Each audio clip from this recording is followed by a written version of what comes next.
भावेश, काय झालं? अरे मी तुला केव्हाच बोलतोय भावेश भावेश. असतो काय? काही नाही झालं. काय नाही झालं? काय डेकोरेशन करायचं होतं, काय प्रोग्राम काय आपला? कॅन्सल झालाय आपला प्रोग्राम. कॅन्सल झालाय म्हणजे? आता इतकी मेहनत घेतली मी आणि प्रोग्राम कॅन्सल? तिचे लग्न ठरले. काय लग्न तिचं? काही प्रयत्न तर खूप मोठ्या मोठ्या गोष्टी सांगत होती. नाही आम्हाला लग्न करायचंय, आम्हाला पळून जायचंय, आम्हाला सपोर्ट करा. अचानक कसं काय लग्न ठरलं? तिला तिचं भविष्य दिसतंय आता भविष्य? आणि मी आमच्या भविष्यात जगत होतो. चांगला पैशाला मुलगा बघितला तिच्या घरच्यांनी, माझ्यापेक्षा जास्त कमवतो. अरे पण तुमची कमिटमेंट झाली ना की जशी सिच्युएशन असेल तशा त्या सिच्युएशनला आपण घेऊन पुढे जाऊ. सिच्युएशन नाही बघत हो मुली. त्यांना सिक्युअर जीवन पाहिजे, त्यांना पाहिजे पैसा, पैशावाली फॅमिली आणि सिक्युरिटी पाहिजे. मी नाही देऊ शकत. माझा लहानसा जॉब नाही, मोठे स्वप्न बघितले होते आम्ही पण तुटले रावते. कसं आहे मित्रा, तुला काही गोष्टी बोलणार होतो की मला ती मुलगी तुझ्यासाठी परफेक्ट दिसत नव्हती. मध्यंतरी तू माझ्यावर चिडला की आमचं ट्रू लव्ह आहे. एकाच साईडने निघालं. ट्रू लव्ह जर काय नसतं रे, ह्या सगळ्या ज्या गोष्टी असतात ना प्रेमाच्या, यात गरीब मुलांसाठी बनलेल्या नसतात. आणि शक्यतो तुझ्यासारख्या सिन्सिअर मुलाने प्रेम करणं असल्या मुलीवर मला ते काही पटलं नाही. आलं का लक्षात? चांगली आहे ती तशी, पण काय माहित काय झालं. हे सर्वच लोक चांगले असतात रे, पण मॅटर पैसा करता त्या पैसा. तिथंच कमी पडलो. आजही सांगतो आपली परिस्थिती नाही आहे, पण शून्यातून वर आलो. या मुलींच्या भरोसे आपलं आयुष्य वेस्ट करणं किंवा आपला टाइम वेस्ट करणं हे मला आवडत नाही. तर म्हणू नको की तू प्रेम नाही केलं, तू मला काही ज्ञान नको देऊ. आता ते काय आहे ना ते मलाच माहित. मला समजत नाही काय झालंय माझ्यासोबत, मला तेच समजत नाही.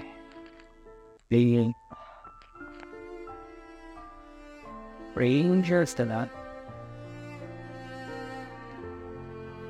चॉईस करतानाच मानवची.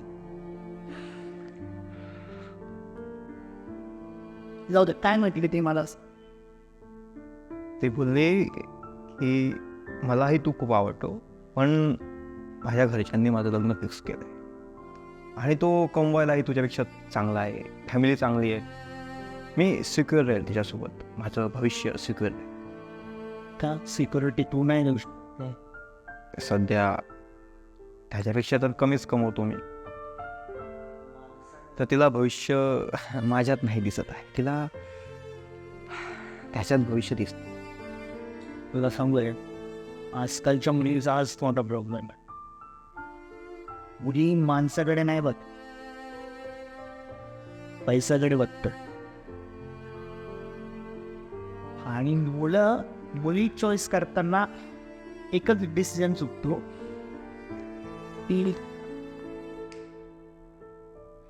ही मुलगी आपल्यासोबत लॉंग टाइम साठी राहील का.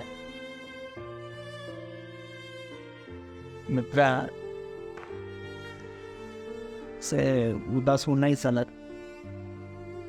आणि आयुष्य आहे रे, आयुष्यात या गोष्टी होतच असतात. लोक आपल्यासोबत असतात, काही लोक नसतात. नाही समजत मला काय करावं आता.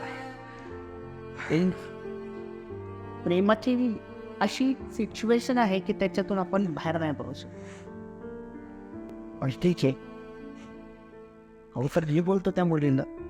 काही फायदा नाही, खूप बोललो मी. खूप खूप लोक जमा झाली होती. खूप जाऊ द्या आता. स्वातीने असं करणं मला एक्सपेक्टेशन आहे. कुठंतरी कमी पडलो मी, आय थिंक पैशांनी. तिच्याचमुळे मी मागे राहिलो ना. जर तिच्या नांदी नसतं लागलं तर अभ्यास केला असता, मला जॉब मिळाला असता.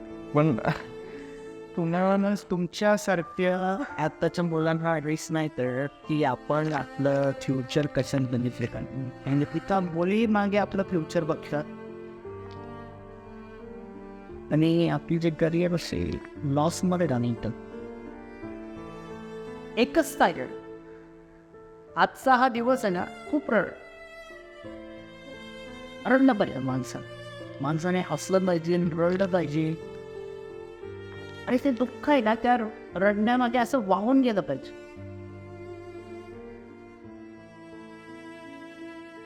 ह्या काळात श्रीकृष्णासारखं प्रेम, राहणारे श्रीकृष्णासारखं प्रेम काढत नाही. यात प्रेमाचा जो काळ होता तो त्यांचा वेगळा काळ होता. एक ट्रस्ट, एक कमिटमेंट ते नाही आहे, ती लोकांनी गमावली आहे. का तर हा पैसा मध्ये.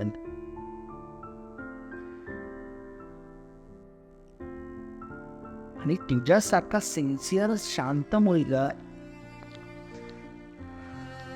मलाही वाटत की मुलीही कुठेतरी रॉंग डिसिजन घेतो. काय करतो तिचा, म्हणजे तिच्या तो ड्रिंक करतो, तो पार्टीज करतो, त्याच्या खूप गर्लफ्रेंड्स होत्या, तिला माहिती आहे. पण त्याला चांगला जॉब आहे. बस एकच डिफरन्स आहे, एवढं त्याला चांगला जॉब आहे. इतकंच तिला खूप आवडलं. मला पटलं नाही या गोष्टी. मी तो मुलगा ड्रिंक करतो, त्याच्या भरपूर गर्लफ्रेंड आहे, फक्त त्याच्याजवळ एकच गोष्ट आहे, पैसा म्हणून त्याला